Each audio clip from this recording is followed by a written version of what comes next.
Wendy Stuart. Hello, darling. Happy Thanksgiving. Happy Thanksgiving Eve, day And before Thanksgiving. Everyone to If These Walls Could Talk. I'm Wendy Stuart. And I am Tym Moss. And in case you haven't noticed, for those of you who always watch the show, I'm in a different location and I am discombobulated because Pangea, our amazing restaurant where we broadcast from every Wednesday at 2, it happens to be closed today. So I'm at home with Tim. I was getting a lot of flare earlier. Yes, lots of light. I'm not used to that. I'm like, oh my God. It was like all of a sudden my hair, well, look at my hair. It looks like I'm plugged into a wall. Yeah, because everybody's used to Wendy walking around with those lights, with the, what is it, the ring lights practically. You always are in perfect light. You can even catch me in the street with them sometimes. Ring lights have totally changed my life. Yes. So you are getting ready. You do this wonderful big Thanksgiving feast every year. Yes, I do. I guess they call it a Friendsgiving now.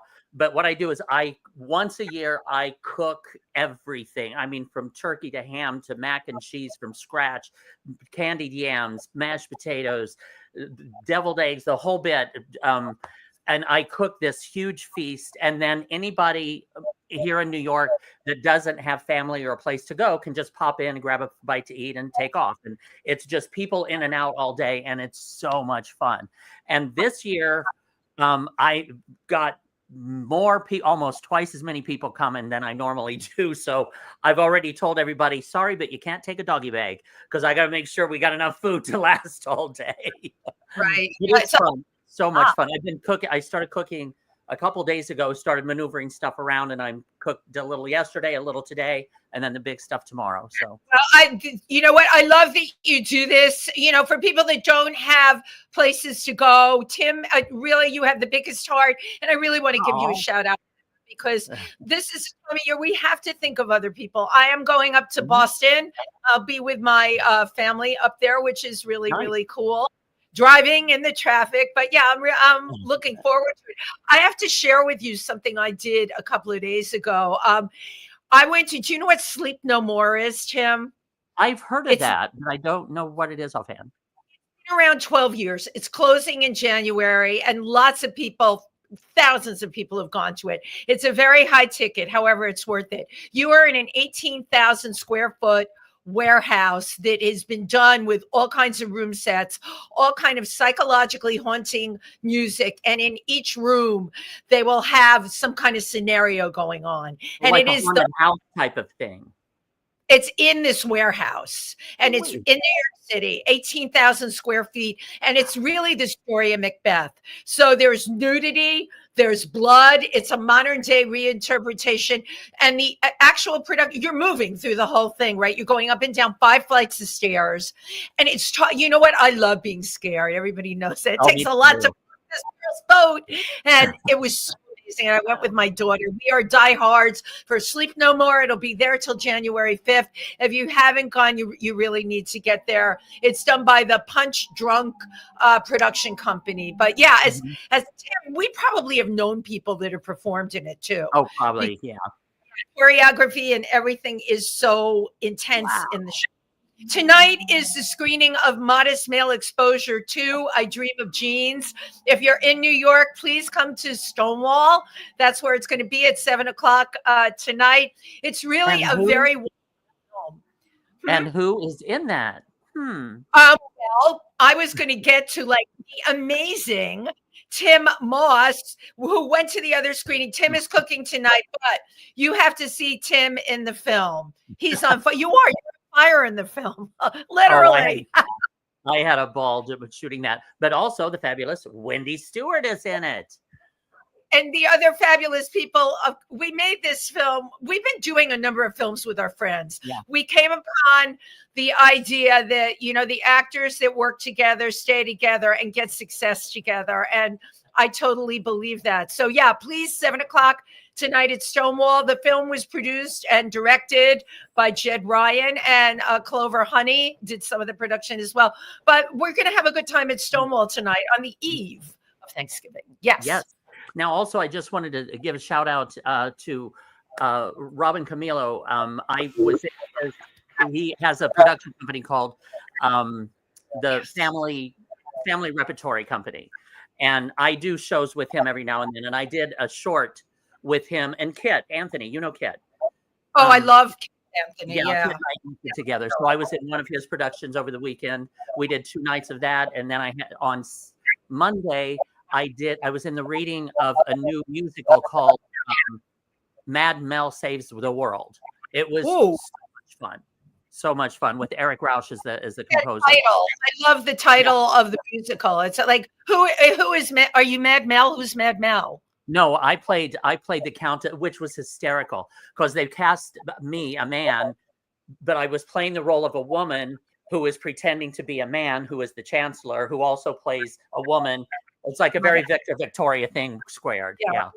But yeah, it was very fun. We had a lot of fun with that. But also on December 7th, don't forget December 7th is 50 Shades of Gay Christmas show here in New York.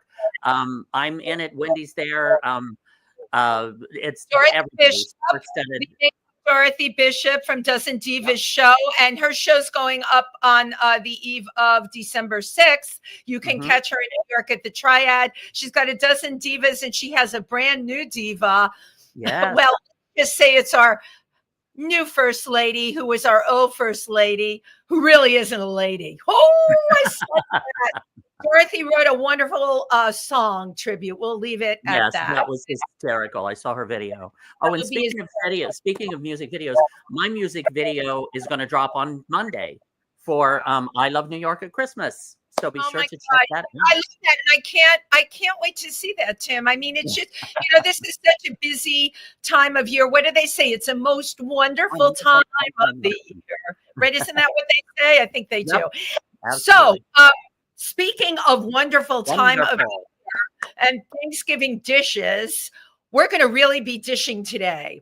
With 3 decades as an entertainment reporter for publications like People Magazine, Entertainment Weekly, as well as the Discovery Channel and NBC, to name a few, our guest today tells all in his best-selling book, When You Step Upon a Star, Cringeworthy Confessions of a Tabloid Bad Boy. Let's meet our tabloid bad boy, William Keck. Come on in. Hey guys, gobble, gobble, gobble. And a big gobble. God, let's talk turkey here. This turkey needs to be pardoned. I did bad things. You're here with Wendy and Tim, so you know you're going to be pardoned. We're very forgiving as long as you tell us everything. I'll tell you everything. I'll get my little waddle going for you here and just grab that. Well, it is Thanksgiving. I have. It is Thanksgiving, so it's time to carve up some celebrities there. So absolutely, Tim. And you're the one to talk to about it. So, William, first of all, welcome to the show. It's funny, I had advertised you back in September, and then we had a change of plans, and I apologize to everybody. And your picture had gone out, and you're very easy on the eyes. I got to tell you that. I can't remember what show we ended up doing instead, but it's like, I am so happy to have you back here today. It's all the ring lighting, I mean, there's lots of things that I don't look as good here. I'm just trying to find the right combination. I am so glad we agree on that. I even have the little ones. Yeah, I could go to a party and put them in as earrings, okay? And just give them listen, you know what? A girl's got to do what a girl's got to do. So, God, entertainment journalist, that seems like a dream job. It can be a dream and it can be a nightmare. Yeah. It depends on where you're working, what the assignment is. And a lot of my book is the stories of my first years at the National Enquirer. Wow. And the whole concept is I grew up in upstate New York. Where upstate? Where at? The Albany, New York area. Sure. And then went to college in the Finger Lakes. But I grew up just wanting to meet all of my favorite old-time Hollywood stars. Nice. I was actually living in New York City. I was living in a YMCA. Yeah, which one? Oh, I love that. It was near the UN. Oh, I know exactly that one. Okay, because my first home in New York was the Sloan YMCA on West 34th, which is no longer there. This is quite a while ago. I just know it was near the UN, and it was under construction. It was the weirdest place. There was one guy who was roaming the hallways with a big photo album. And he would pull you aside and he would show you photos of himself with Patrick Swayze and Jennifer Grey. And he played one of the old couple who was stealing people's wallets at the resort. My God. So that was his claim to fame. He had retired at this YMCA. It was under construction. There'd be this one guy who would stare at me in the showers every morning. The quickest showers I ever took. It was years before I came out as gay. I would have had a whole amazing, wonderful experience there at the YMCA if I had just gotten more comfortable with myself. By the way, William, a shout out to Felipe Rose, who's a very dear friend of ours. We love Felipe. He's a good friend. And yeah, he, if you want to hear this song, he's your man. And also Randy Jones. Randy Jones too, yeah. But I love that you were such an innocent. There you were at the Y. What did you think was going to happen? They were going to chew you up and spit you out. Well, let's see. I was 19 years old. I was 19 years old. I was doing an internship at the soap opera All My Children, and I was on All My Children, and I was just deep in the closet. I wasn't going to come out for another 10 years. I was still trying to pretend that I was, into girls and everything. Yeah. And so, this old guy just chatted me up in the shower every morning, and I was like, God, he's so friendly. I mean, I was clueless. You were so green. But while I was there, Lucille Ball, my idol, died. She died, and I'm like, oh my gosh, I have got to get out to LA and meet these people before any more of these legends die. So that's what I did. Wow. So you left All My Children. Well, I completed my internship at All My Children. And then I withdrew from college in my sophomore year, and I transferred to USC Film School. I started over, and I got my first job was an internship with Aaron Spelling. So, Get out. Oh my God. And you can see actually here, I got to work on the Dynasty reunion, the miniseries wrap up. Oh my God. My partner and I have been watching all the Dynasty episodes from when we first started dating 4 years ago, and we're now at the very end of the show. So we're getting close to that final season 9 cliffhanger when it ended with Alexis falling over the balcony to her death. Luke was thrown in prison. And there was this weird kind of Nazi treasure storyline with Fallon. So the show ended, and then 2 years later, I was working with John Forsythe and Linda Evans and Joan Collins. Yeah, it was an incredible gift from the universe. Oh my God! Exactly as you would imagine. Linda Evans was a doll, John Forsythe a gentleman, and Joan Collins was a bitch. Yes. Okay, she's Spitfire, but you know what? God bless her. She's X amount of years young still, and she's amazing. I mean, don't we all aspire to still have that edge, You know what? I would have been so disappointed if Linda Evans was a bitch, and I would have been so disappointed if Joan Collins was an angel. Nice. We need these Joan Collinses so we can appreciate our Linda Evanses. Yeah, Joan Collins. I'm not going to get into the whole thing, but she totally dissed me one night, and I was please tell me. Love her. Tell me the story. Tell me what happened. I want to hear the story. Just real quick, I went to see her. A friend of mine from out of town came in, and it was almost closing night of her Broadway show because there was nobody in the audience and stuff. And she wasn't that good, and New Yorkers, if you're not good, I'm not going to give you a standing ovation. Well, my friend was so excited, and we were like the only ones down in the front rows. And at the end, at the curtain call, she comes out and they jump up on their feet, and I'm just kind of sitting there like this. And she walks over and she goes like this to me. So I was like, okay. So I got up, and I was really just getting my coat, and I got up, and yeah, here you go. Well, afterward, he wanted to get an autograph. So we went outside afterward. I'm like, oh God, I don't want to face this woman. So she comes out, and she had this little thing wrapped around her because, everything's sagging elsewhere. And Ew. Exactly. Lifted. She walks around everybody. And my friend had a autograph or had a picture of her that he wanted autographed. And he was sitting on this side of me, and she comes up to this side, and she's talking to this person next to me, oh my darling, oh, how are you? And she literally with her hand goes over my head and goes over and shakes his hand and goes, so good to see you. Oh, you've got my pit. Totally dissed me like I was invisible. I was like, oh, I love her. You got off easy. Yeah, Yeah. right. I'm sure. Yeah. It was pretty cool that she looked at you and went like that. Come on. I do stand up. Haven't you ever been like in a theater where everyone's applauding and you see that one person with a puss on and you want to go over to them and go, so?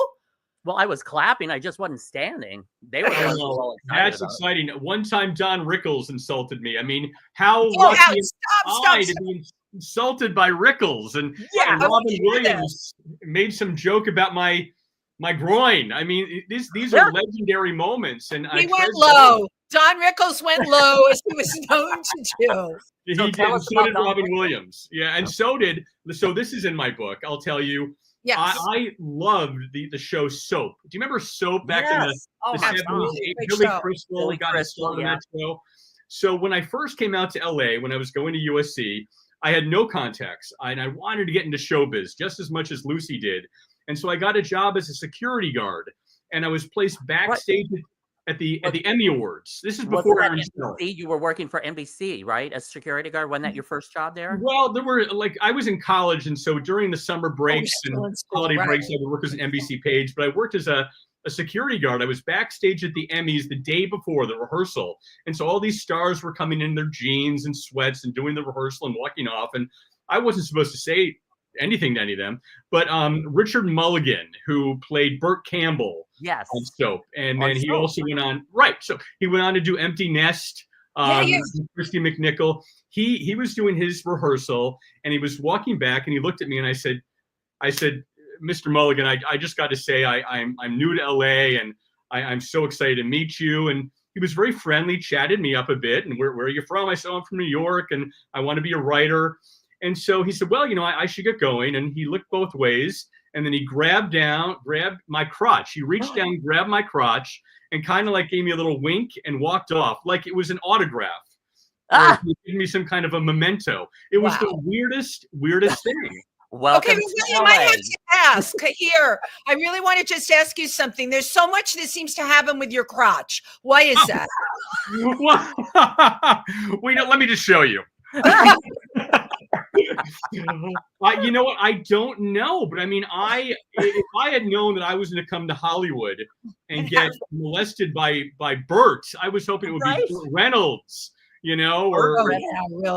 or even Burt from Burt and Ernie would have been better than Burt from Soap. So it was weird. People say, were you offended? Was it your Me Too moment? And it was weird. It was kind of exciting. I mean, I wasn't offended. Yeah. And so in the book, I apologize to the people that I need to apologize to. Good for you. And I also hold people accountable. So I've reached out to all of them. Obviously, Richard Mulligan is long dead. So instead, I reached out to one of the other actresses from Soap, Diana Canova. She played Corinne Tate. She wrote an essay, her take on what happened. She said that he was not gay, that he was all about women and dating porn stars, and she thinks it was more of a locker room behavior, just kind of like a Goomba. Like, dude. Yeah, he was like in his late 50s and I was 20. I don't know. I mean, if that's locker room behavior, I'm going to start hanging out in locker rooms and make some new friends. I was going to say, I need to hang out in more locker rooms. Right? Let's go, Tim. Let's go work out together. I think, William, for your next book, just start hanging out in locker rooms, right? Confessions of a tabloid bad boy in locker rooms. It's a great idea. One of the other stories in my book is kind of tied to a locker room. Zsa Zsa Gabor. Some people hated to be in the Inquirer, but Zsa Zsa and her husband, Prince Frederick von Anhalt, if they weren't in the Inquirer, they would be upset and they would want to do something to get in. But now this happened when you were working for the National Enquirer. This is when I was at the Inquirer. Yes, yeah. Just like Roseanne and Tom Arnold, they would do things to get in the Inquirer. So Zsa Zsa's husband was kicked out of Bally's Total Fitness because he wore this little swimsuit. Bally's Total Fitness. The women, the old Russian ladies there said they could see his manhood through his Speedo when he came out of the jacuzzi. So they took away his membership. So he was going to sue Bally's. He called me up. He was the source of his own stories. So what we did was I took him to the Beverly Hills Hotel, and I had a photographer, and we photographed his swimsuit dry, And then we had Freddie go into the water, and we photographed it wet, and we let the readers decide if it was inappropriate or not. You decide. And they decided, but he loved the story. That's brilliant. He claimed he ended up getting a multi-million-dollar contract from a French swimsuit designer to be their model. So just wild stories that I still can't believe happened. Oh my God, that is brilliant. Were you friends with Zsa also? Were you friendly with her? Well, she was kind of horrified by these stories. So he would bring me home sometimes. There's a photo in the book of me, Zsa, and Freddie with a neck brace on, because Freddie had been jogging in Bel Air near their home, and he was hit by a car.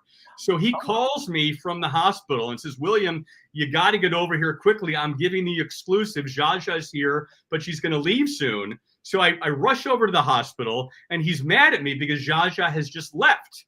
And I said, well, why did she leave you here? Well, because she's going home to do an interview with Entertainment Tonight. And I said, well, Freddie, you told me I had the exclusive. He said, yes, you have the print exclusive. Wow. This was actually for the National Enquirer, but Zsa's going home for the video exclusive. So he had no ride home. So I ended up driving Freddie home. And on the way there, he pointed to where he'd been hit by the car. And he reenacted. He reenacted. Stop it! No. So and you're snapping away. Yes. What question was he jogging in his Speedo? He was not. Man, he would have gone for it. He would have done that. He would have taken off his jumpsuit. But so I get him home, and there's a photo of the three of us, and she just looks devastated and upset. And she promised that he wasn't going to do any public jacuzziing anymore. So yeah, I mean, just this weird way that I got to meet these people. I met celebrities in their hospital rooms. I met celebrities at their funerals. I mean, not their funeral, but their friends' funerals. Yeah, right. Because if they were gone, you couldn't really meet them, not in the biblical sense. Not really. I mean, I would imagine that in a way with Hollywood, you kind of had a love-hate relationship. Yeah. Like some loved you, some hated you. Well, yeah. I mean, most of them hated me at the time. Most of them hated me. Yeah, it's the whole paparazzi thing, right? Because we've all seen, and you were working for the Enquirer, which is really, and by the way, I used to read it. It's really great when you're getting your nails done. But the Enquirer was the tip of the iceberg for that kind of thing. Did you ever have anyone threaten your life or anything? Yes, I did. Yeah, this one didn't make it in the book. There's more stories, but the host of Soul Train. Do you remember him, Don Cornelius? Of course. Yeah. Yeah, we had, and I don't blame these people. We got a tip that he was HIV positive, and I had to ask him, and he said he was going to come break my legs. Oh my God. And the same thing happened with Kelsey Grammer. Again, one of his close sources called the Enquirer and said he's HIV positive. I had to talk to his fiance, Tammy, who was one of my sources on Kelsey. And I met her at a coffee shop that she chose. And I said, listen, I got to tell you, Tammy, Kelsey, we've got a report that he might be HIV positive. Well, it turned out not to be true. The story never ran, but Kelsey wrote about this in his biography. And what I found out was the morning that I met her was the day of their engagement party. Stop. Timing is everything, huh? I mean, I felt horrible. So in his book, he calls me a despicable piece of flesh whom he invites to burn in hell. And so all these years later, I told my version, the accurate version of the story in my book. I explained that I didn't follow Tammy, like he said. I met her because she was my source selling stories on Kelsey to the Enquirer. And Tammy and I have remained friends. And I love it. She wrote an essay in my book, and she reveals for the first time that Kelsey ended their engagement through their therapist. She had their therapist call and say, we're done. That's worse than a text message. My God, having the therapist call. Oh my God. Can you imagine that? So, I mean, she has all these secrets, and she actually did make a deal. She was able to put herself through her master's program because she agreed to stay quiet about some very damaging things about Kelsey. That would have destroyed him. So I was very happy to have her in there and lots of other celebrities. contributed very inside essays that no one's ever heard about. Nice. Besides the entertainment factor, was some of the reason you wrote this book, I don't know, like a Sunday come to meeting thing? It's time for people to hear your side of the story. You want to get this off of your chest because, like, you know, people calling you despicable, frying hell and all of that. That's a lot to deal with. And I can tell you are a nice guy. And a lot of people didn't perceive you that way. So why did you write the book? Well, so I was only at the Inquirer for 3 years, and then I had a reboot. I had to rebuild my reputation, and I did. So I went to work for People and USA Today, and I had a chance to meet these people, not by sneaking into their weddings, but by being invited to their weddings, invited to their homes and backstage. Redemption. I mean, there's for me with the Desperate Housewives here. I was the reporter who was on set more than any other. So I knew a lot of these Desperate Housewives secrets throughout the run of the show. So I wanted to, well, I still could reach out to people that I'd wronged back in the day and apologize. And I wanted to let people know that you can change. So at the end of every chapter, I have a lesson learned. You can either learn from your mistakes or not. I think I did. It helped me grow. And like I mentioned at the start of our talk, I was in the closet. So I was a total hypocrite. Here I was sneaking into celebrities' personal lives and completely living in the closet and living a lie about my own life. Interesting. So when I took a seminar called the Landmark Forum. And through that, of course, Landmark, of course. Yeah. Landmark. Yeah, it was called S Training way back in the day. And I was in this seminar with Judith Light. Judith Light, who's a great advocate for the gay and lesbian community. I love Judith Light. She's wonderful. Fabulous, fabulous woman. By the end of the weekend, I came out to her. She was the first person I came out to. I came out to the whole group. And then I decided that if I'm going to be true in my personal life, I got to be true in my professional life. And that's what led to me quitting the Inquirer and starting a new job. Yeah. Wow, that's amazing. That's a huge step. Yeah, it's actually cathartic. One question I kind of had for you when you were talking about Kelsey Grammer, because didn't you actually go to a taping? Was it your grandmother or? Oh, yeah. Oh, I did. Yeah. After this whole thing, after his book came out, my grandmother came to visit me and her favorite show was Frasier. So I ended up getting Kelsey Grammer's house seats. Get out. And luckily, he didn't come to meet who was in his seats. But we did get to meet the dog. We got to meet Moose. Okay. Yes, Eddie, the dog from the show. No, oh my gosh! Because if he would have come out, then that would have been a different story. Yeah. But I did share this chapter with Kelsey. I shared all these chapters with the people to give them a chance to respond, and he signed off. He said, "Okay, we've read it. We're not going to respond, but you're feel free to tell your story." Okay, so it's all good. Now, we all know stories about Scientology in California. Did you ever personally have to deal with that? Yeah, for sure. No, absolutely. I was assigned to do a story with Kirstie Alley from Cheers and Veronica's Closet. Right. Yep. And it was going to be an at-home interview. She was doing a show on Showtime called Fat Actress. Yeah, I remember that. Kind of a fake reality show. I love that show, by the way. I thought the first of all, the title was, and any of us in the industry, it's like, yes, let somebody get out there and call this out. I agree. I thought it was a fun show. And I was going to do an at-home interview with her. And 2 days before the interview, her manager called and said, Will, I'm sorry, but we've got to cancel this interview. And I said, why? Well, you did something that upset the Scientologists. And I said, I've never even met Kirstie before. I've had no interactions with them. And the plug was pulled. I was at USA Today at the time. And then I started thinking back, and it had to do with Kelsey Grammer again. Oh, my God. I was on an Emmy Awards red carpet. And I asked Kelsey, I said, all the actors from Cheers, Shelley Long and Ted Danson, Rhea Perlman, they've all come on to Frasier to guest star, but Kirstie hasn't. Why haven't you invited Kirstie? And he said, well, we did invite Kirstie, but because she's a Scientologist, she won't do a show about psychology. Because as we know, the Scientologists do not believe in psychiatry. So this is a good story. This is kind of a good scoop. So I had to call Kirstie for a comment. And Kirstie responded. She said, I will give you a quote, but you've got to print this quote exactly as I give it to you. And she said, the only way I would ever do Frasier is if I get to do Frasier. Oh, wow. we Yeah. printed it. It was her sense of humor. I'm sure she was happy with it, but Absolutely. for whatever reason, the Scientologists were not. They thought I was making fun of the religion. I got put on their suppressives list. Oh my and God. They made Kirsty cancel the interview. Wow. So What they were in power. control of who she can. Absolutely. Wow. Absolutely. So she would have had to submit my name to them for their approval. But I ended up working the premiere party for Fat Actress, and she and I really clicked. And she said, "You know what? Let's do the interview. Come to my house." Very but cool.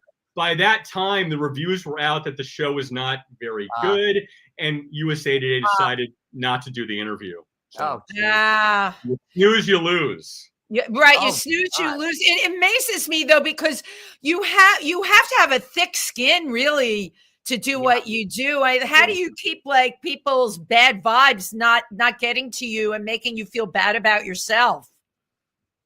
Well, I sometimes did. I mean, the ultimate story that caused me to really leave the Enquirer after the landmark forum was I was in New York. I was actually on Staten Island for my college roommate's wedding. Oh, that'll do it. Staten Island. It was an Italian wedding. I was going to say your college roommate was definitely Italian, right? He was definitely Mike Aquilano, great guy. We're still friends. But I'm at 30 years later, I am still digesting the amount of food that they laid out at this wedding. They did it well. They did it so well. I actually took a friend of mine. I was still in the closet at this time. So one of my fellow reporters of the Enquirer, Suzanne, a beautiful blonde, very much like you, like both of you. William, flattery will get you everywhere. Go on. Both of you are beautiful blondes. So I'm like, you know what? I'm going to take her as my beard. It's a Catholic wedding. I need to bring a girl so that I can still pretend I'm straight. Yeah. So right around the time of the wedding, Demi Moore's movie G.I. Jane came out. Okay. And for that, she shaved her entire head. I was just going to say, she shaved her head on camera, I think. Right before the wedding, Suzanne, my beard, shaved her head, looked like a total bull dyke. Still gorgeous. But so here I am now. I couldn't find another date. The plane tickets were purchased. So we get to Staten Island, and instead of people thinking that I'm gay and I brought my lesbian, I told everybody that she had cancer. Oh, no! That's horrible. that she was getting chemotherapy and radiation. And so I didn't tell Suzanne that I had done this, but everybody was coming up and saying, "We think you are so beautiful. You are so brave." Oh my God, we have got to hang out. So she didn't know what was up, but the reason I'm telling this is that this is before the internet, so we didn't know what was going to be on the cover of the Enquirer. We had turned in our stories. We went to New York, and so when we get back to New York, the Staten Island ferry takes us back. We go to a magazine stand, and they put out the new Enquirer, and neither of our stories were included on there. Instead, it was one of the most ugly covers I've ever seen. There was a story about trying to out Rosie O'Donnell. There was a horrible story about Joan London and one of her friends who had died in a TWA plane crash. But the story that really got to me was there was a photograph that a paparazzi had taken of Raquel Welch, and she was just looking sad. They caught her on a very sad, despondent day, looking down, almost like she was on a bridge. It could have been interpreted. She was getting ready to jump, right? Exactly. And it was the sad, lonely life of Raquel Welch. And to make it even worse, they put a photo of her in her glory years with her beautiful hair all made up. And I'm like, you know what? I saw myself in every one of those stories. Wow. Like Rosie O'Donnell, I was in the closet. Like Joan London, we've all lost people tragically. But mainly, I battled depression on and off. I still deal with it. Yeah. And it was like, my gosh, if anybody took a picture of me looking like I wanted to throw myself off a bridge, I can't take, this is blood money. I cannot take money from the Enquirer anymore. And I gave my notice. I give it to you. I really give it to you. And another thing that of admiration that I just wanted to state is the fact that you also then continued on, but also when you're writing your book, you reached out to these people to kind of try as redemption, like trying to offer or ask for forgiveness in a Thank way. you. Yeah, it is about And forgiveness. pave the way, which I think is absolutely incredible Yeah. because most people don't. Well, I did it for two reasons. I thought it was wise legally to give people a heads up that they're going to be in my book. True. But Yeah, I sure also you know about did- legal stuff from working with the Inquirer, right? Well, I mean, yeah, seriously. Yeah. I mean, there was one celebrity who beat me up horribly. It's one of the last chapters in the book. I name all the names, but this is the one chapter where I'm not allowed to name who the celebrity was, but I drop enough hints that people are guessing who it is. But yeah, so I know about signing. Beat you up, hospital type beat? Like you had to go to the hospital? Well, I did. I mean, he cut my skin. And this was early 90s, so I was, we were still worried about how do you get AIDS. And I went to the hospital and I got photos taken, and I did go to the police, and there was a lawsuit, but it was settled out of court. So anyway, so in that chapter, I can't show his face. So I have photographs of me wrestling a bear. And so, besides all these horrible stories that I would do with celebrities, they would also have us do these weird stunts. So they hired me to wrestle an 800-pound bear. And there were these photos of me with this 800-pound beast on me. So that takes the place of who this NBC sitcom star. And that was great because get around this. and that was great because you had the picture and never really got to use it. Right. Yes. Well, yes, exactly. That's right. Yeah. But where I'm going with this is that, yes, I reached out to these people. The first person I reached out to was Marcia Cross. Oh, I loved her from Desperate Housewives. She played Bree Vandekamp. Yes, the red hair on. Fabulous. So she was the last. I did at-home interviews with all the different Desperate Housewives. I went to Terry Hatcher's house, and she had sushi prepared for me. Eva Longoria lived 10 houses up from me, and she made me huevos rancheros for breakfast. Marcia Cross's publicist was very weary of me. She didn't trust me. So she waited until a few seasons in to have me go to Marcia's house. And it was a lovely, I was going to meet her new twins. We were going to do a photo shoot with the twins. As I pulled up to Marcia's house, I got a text from my then boyfriend. And he said, have you seen the story about Marcia Cross that just broke on Perez Hilton? And Perez Hilton ran these nude photos that had just been leaked of Marcia showering in her backyard. So as I'm entering Marcia's house, I have like this angel on one shoulder and a devil on the other. Do I bring this up? Do I ruin what's going to be a beautiful at-home interview? Do I family interview? Clean. Yes. Wow. So and you've also got a PR. There's a PR agent that doesn't trust you to begin exactly, with. Tim. Exactly. So there was a lovely day. She just like Bree, she made me muffins. She brought the twins down, and we got these beautiful photographs. So at the very end, I said, well, there's just one more thing. And she said, what? I said, there's a story on Perez Hilton. And she said, what's Paris Hilton?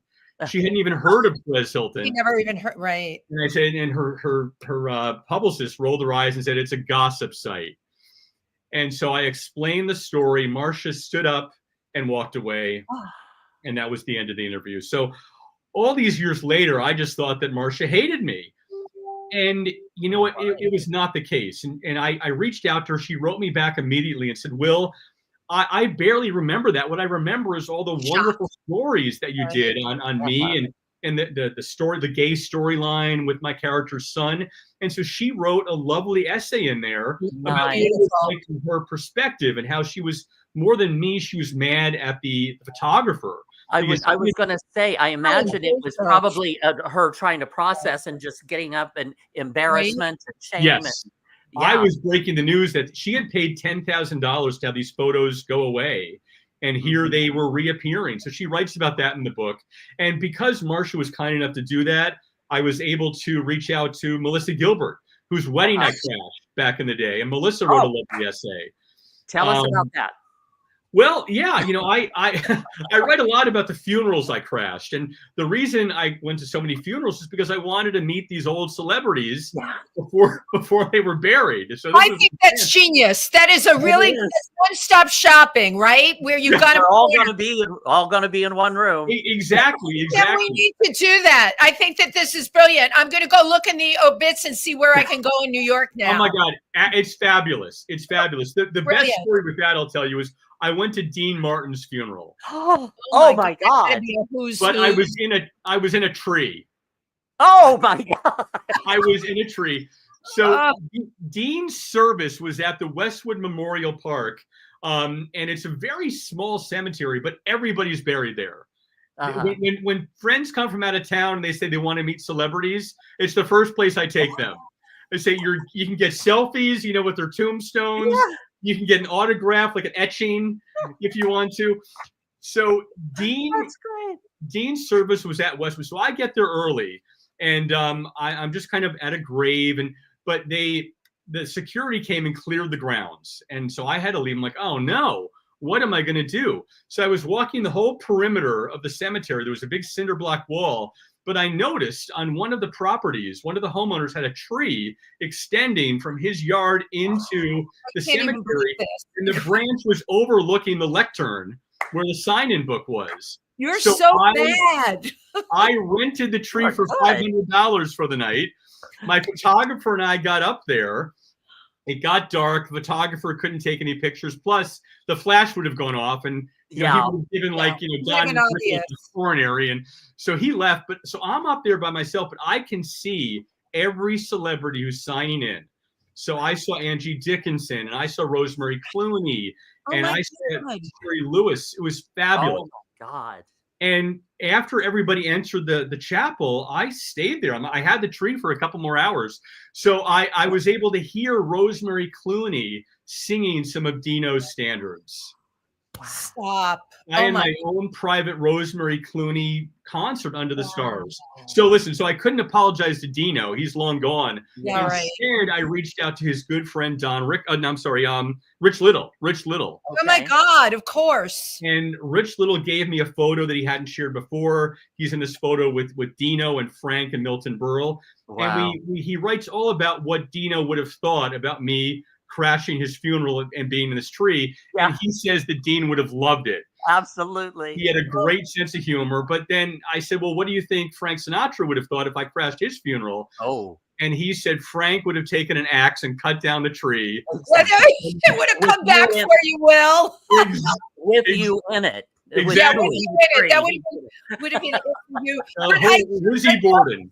The stories are absolutely, and I got to tell you, with all of this, and you know, you are living on the edge in a lot of these, but you are, as a person, extremely likable. I would pay to go to any book signing that you were at, and to hear you in person talk about this. I mean, really, I'm just loving this. Absolutely. Well, you know, Wendy, thank you for saying that. I am having so much fun with these book signings.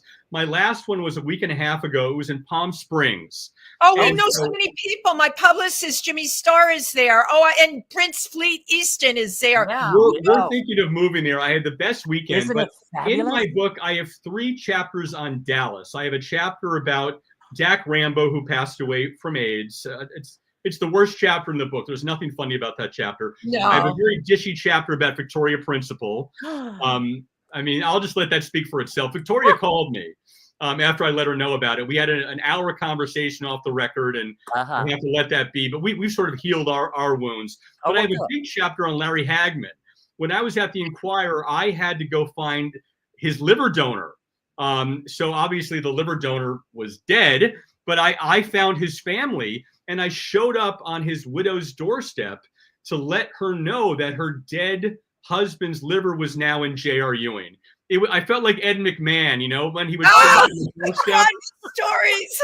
Instead of a big check, you got a big liver here. You got a liver, yes. Whoa. So she was my source, and she was very poor, living in this very dusty apartment complex. Wow. And so the story we did was that while Larry's living with this new liver in Malibu, the survivors of his donor are barely scraping on. There was a new baby that had been born. to the man who passed away. So she would give me kind of updates, and suddenly she wouldn't return my calls anymore.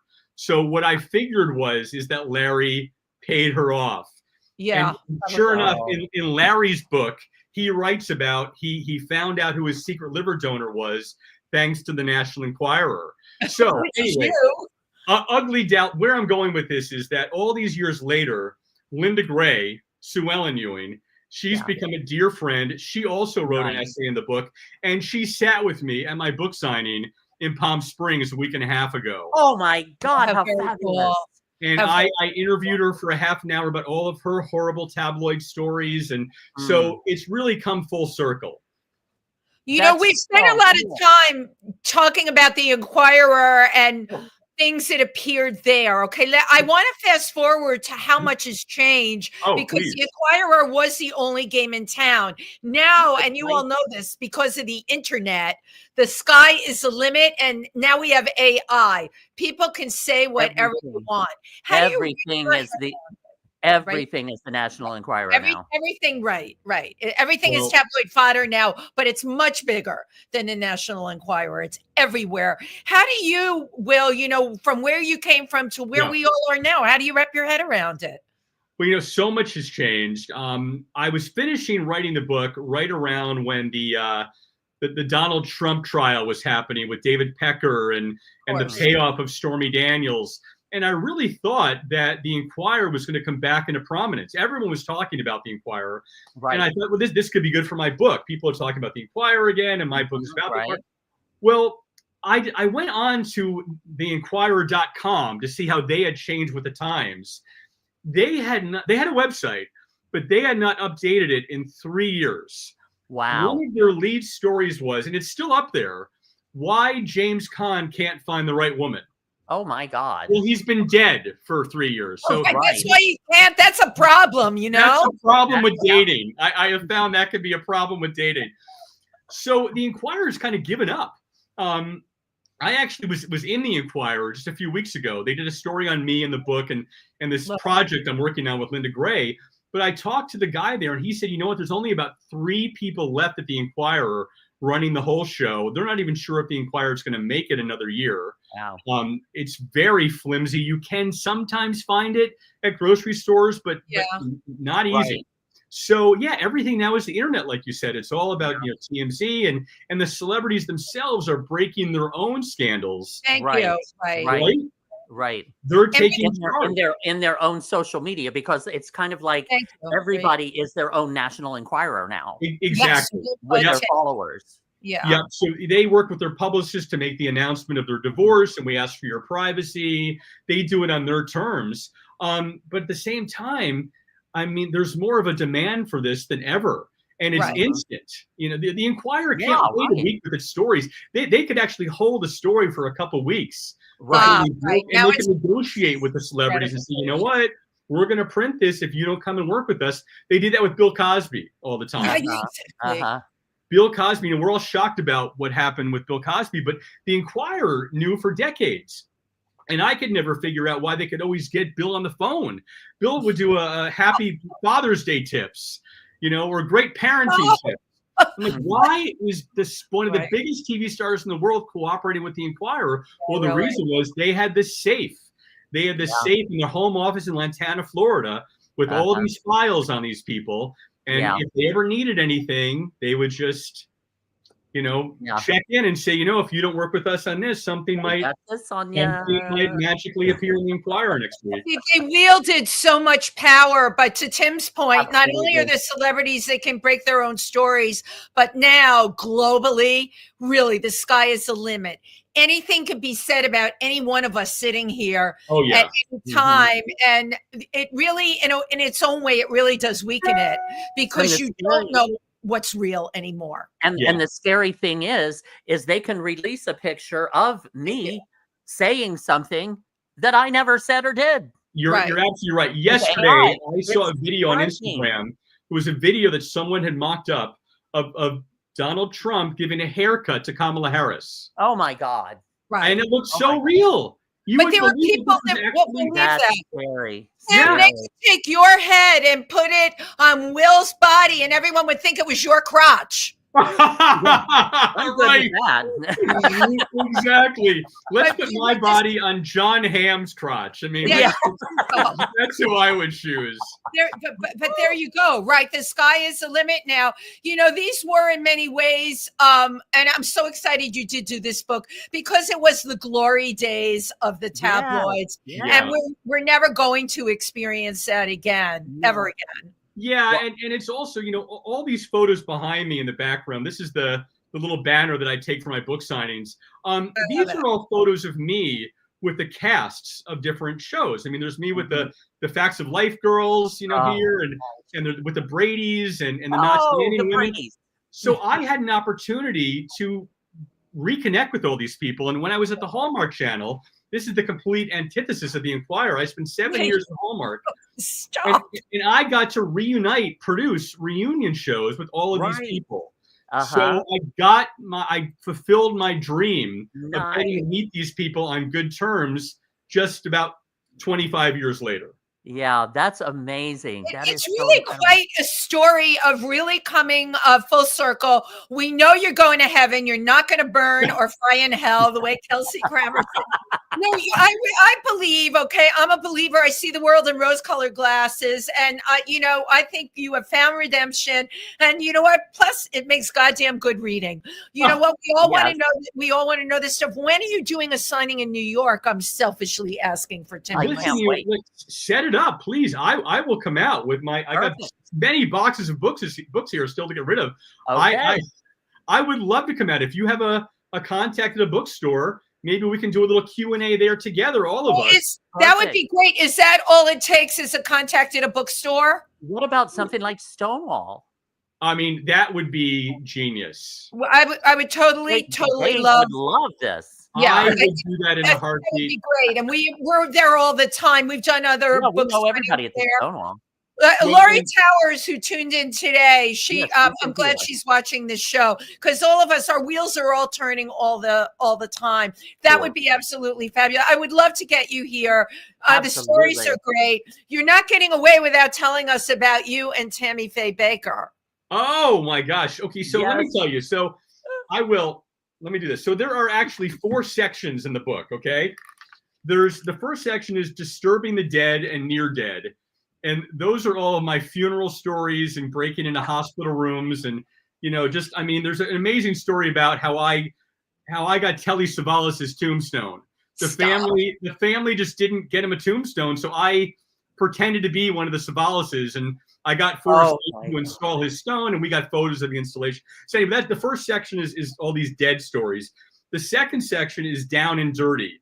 And these are all kind of the naughty sections, like when I was invited to Mickey Rooney's former publicist. I was going to ask you about Mickey Rooney. Yeah, go ahead. Mickey Rooney. So I'll just tell you quickly. She was a big deal. Lucy Webb, I think was her name. And so she invited me to her apartment, and she said, "I'm not going to tell you what the story is until you get here." And she answered the door in her nightgown. She led me into her bedroom. I think she was probably 75 at the time. And she pointed to her bed and she said, "That is where Mickey Rooney raped me." And I'm like, "Oh my God." I said, that's horrible. That's horrible. She said, "Yes, I was his publicist and I covered his dirty deeds for so many years. And this is how he thanks me by raping me." And I said, I said, Ruth Webb. I said, "Ruth, we can't print this story. I mean, Mickey's still alive and you have no evidence." And she said, "I do have evidence." And she opened her closet and she pulled out a giant bag filled with sex toys that she found all Mickey Rooney's, and that his DNA. I was going to say for the DNA, yeah, crack it. My God. Oh, no, she did not. Oh my God. And she wanted the Inquirer to have these dildos tested, to have the DNA taken and I'm like, "Listen, we're not going to do that." I love this woman. That's great. Oh, she was great. She was fabulous. So she was very disappointed that we didn't do the story. But anyway, so there's not doing DNA on the dildos. The third section is Dangerous Divas, And that's where I have my Joan Collins stories, and Elizabeth did a high-speed chase with Elizabeth Taylor. I was in a high-speed chase with Britney Spears. Oh, the last section is crashing weddings. But yes, so you're talking about the second section, Down and Dirty. So I ended up going to a nudist colony with Tammy Faye Baker. Yes. oh, Yes. So she was doing a reality show called The Surreal Life.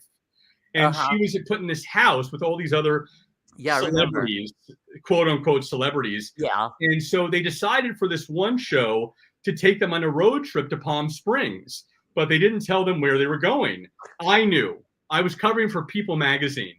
And so when we all get out of the bus, she's starting to figure out what it is. They had covered up the sign outside so she couldn't see nudist colony, but she knew something was up. So we walk into the lobby and the cameras are ready to roll. And behind the desk comes this man. He has a shirt on with the name of the resort and no pants or underwear on. And she starts bawling just like classic Tammy Faye. The mascara's running. She runs out of the lobby. I run after her, and she said, "It's not right. I should not be seeing a naked man besides my husband. I am not going back in there." And she refused to go back. They had to put her up in another hotel while the rest of the cast stayed with these naked people overnight. But just bizarre stories of how did I end up in this place? Right. You know, how you were chosen, William. You were the chosen one. That's what I've come to realize from this. Absolutely. But I got to say, you know, careful what you wish for. You got what you asked for. That is the theme of the book, Tim. Be careful what you wish for, because you just might get it. You just might get it.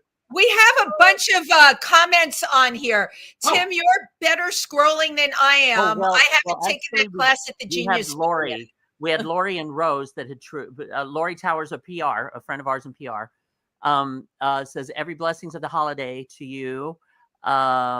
She's getting the book. She says, "I'm definitely getting the book." And she also said, and she's in PR, and she goes, "Yes, book signing at Stonewall." Oh my gosh. Thank you. Thank you. Our dear friend Rose Trentman, who was the first female commissioner of the Boxing Association of the National Boxing for women's boxing. And she's a dear friend of ours, says, "Hello, dear friends. One must be careful with this AI." And she says, "Come on down with your book. Or we could either Stonewall or we could do it at Pangea where we normally do our show." Yeah. And she wants the book. In all capital letters says, "I want that book." Yes, I will. Listen, cook us up. I'll send a free copy to her to check it out, and we can. I would absolutely love it. Oh, that would be too much fun. Yes, definitely. It'd be great to get you to New York. You have great charisma, and the stories. We all eat this stuff up. Now, before we get to the end of this amazing interview, we didn't get to tell you that even after we sign off, please hang out because Tim takes the picture. I'm technically not good, but Tim will get the picture of all of us here today. What are your Thanksgiving plans? Just going down to Manhattan Beach with some friends. Got it. Love it. Yeah, it's going to be pretty low key. You know, I used to bring a dish, but they asked me not to bring a dish. Because I can tell a good story, but I can't cook. The last time my world. So they're just like, "Come, but you don't have to bring anything." Right, yeah. So I have to tell you, Will, you made me feel small and insignificant when you're naming these major actresses making muffins for you, eggs rancheros. I'm like, they're big stars. I would heat up a lean cuisine. That was the most, that would be a lot for me too. They all cook, Tim. This is horribly intimidating for me today. Well, you know, and one thing, I dedicate this book to my bureau chief at the Inquirer. He passed away. There's an amazing story in the book of the last time I saw him. It was really a gift. It was a miracle story of how I got to say goodbye to him. But one of his lessons that he told me was, remember, they're not your friends. Right. They're not your friends. And now I'm lucky to say some of them are. But any sushi that Terry Hatcher gave me, the huevos rancheros that I was served by Eva Longoria. Felicity Huffman actually came on to Home and Family, and she cooked a lovely quiche, I think it was. my God. They were nice things, but they needed something from me. Right, Positive exactly. publicity, and I needed something from them, which was some scoop. A good story. Yep. It was back and forth. And I, I got to tell you that the minute that I can't do something for some of these people, some of the calls aren't returned, but the people who did return my calls, who decided to contribute to this book, right, those are the people that are quality, good people, good friends. Absolutely. Right. And I'm so grateful that they got to come play with me and you celebrate that there are second chances in life. And now I'm getting to promote the book for the Christmas holidays. And fabulous. The way I see it is your evolution. Yes. Is it started off, you wanted to get into that area of stuff, and with the Inquirer, it wasn't necessarily on solid ground or treating people fairly necessarily.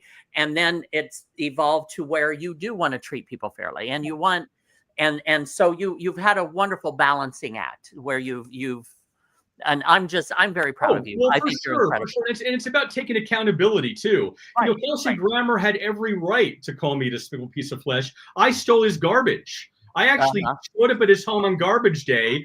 I took it back to our Inquirer offices on Sunset. This was at midnight. I opened his garbage. I think I found a couple prescription bottles and some porn VHS boxes that could have been his gardeners.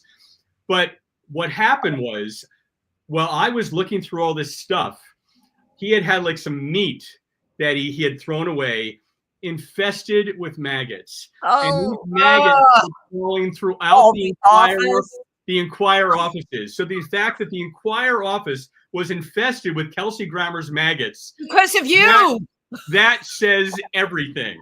That's karma. That's karma. Well, there's so many metaphors in the last 2 minutes of what you just described. I can't even go into it. My God, absolutely. Now we have there been any story? I'm sure you've just got a mountain of stories, but is there any story that you don't normally get to tell that you would like to share with us here today? That maybe not in the book, or just one of those? Here's the deal. So people, I had a lot of people read the book. And one of them was Mark Cherry, who created Desperate Housewives. Of course, yeah. He's actually back in the news because he's considering rebooting Desperate Housewives. Setting it in the 1960s to see what the Wisteria Lane was like back in the 60s. But he read the book, and he writes a lovely essay in the book. But he read one chapter, he laughed his ass off, but he said, "Will, you cannot put this chapter in the book." and I took it out. And I'll just say that people ask me, besides being groped by Richard Mulligan backstage at the Emmys, did I ever hook up with a celebrity? And I did. And if we do a book signing at Stonewall, I will tell the story. Okay. Oh my God, now you've got us on pins and needles. I will tell the story of who it was and where we were and who spotted us during the act. Oh my God. You were outed also. All that time outing other people, it comes back to you, doesn't it? Oh my, absolutely. Big time. It says cringeworthy confessions of a tabloid bad boy. And you know what? That bad boy he's still here. He's reformed in a lot of ways, but once a bad boy, it's nice to hold on to a little that bad boy.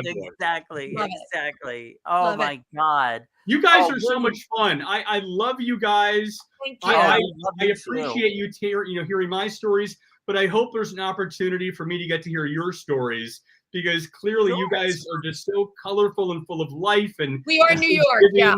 So let's find a time when I can listen to all of your fabulous tales. Oh, absolutely. That's a date, darling. Absolutely. Thank you so much for being here, on the eve of Thanksgiving. This is really what it's about, right? Sharing and caring at the end of the day. Sharing and caring.